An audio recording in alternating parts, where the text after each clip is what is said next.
ሰላም ክቡራን አድማጮች፣ 7 ዋና ዋና የማር ጥቅሞችን ዛሬ የምንመለከት ይሆናል። በመጀመሪያ አንደኛ ማር በውስጡ ጸረ ኦክሲዳንት ወይም አንቲኦክሲዳንት ባህሪ ስላለው ኢንፍላሜሽንን እንዳይከሰት የማድረግ እድል አለው።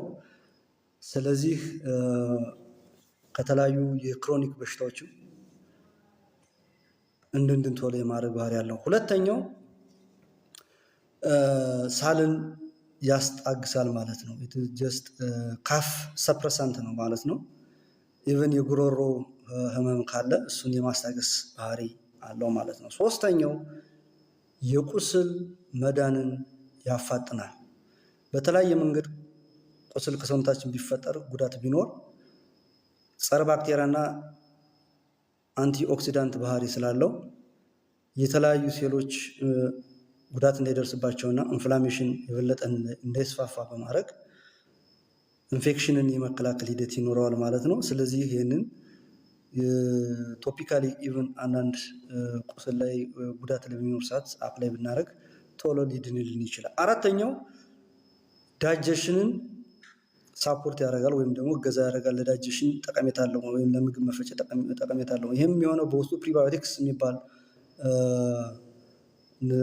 ኮምፖነንት ስላለው ንጥረ ነገር ስላለው ለማይክሮፍሎራ እድገት ወሳኝ ነው ማለት ነው። ስለዚህ ዳይጀሽን ያፋጥናል ማለት ነው። ከዚህ በዘለለ በኮንስቲፔሽን ሰዓት የሆድ ድርቀት በሚኖርበት ሰዓት የላግዛቲ ፕሮፐርቲ ስላለው ይህን ማር መጠቀም ይመከራል ማለት ነው። አምስተኛው የሚሆነው ማር ከፍተኛ የሆነ ኃይል ሰጭ ነው።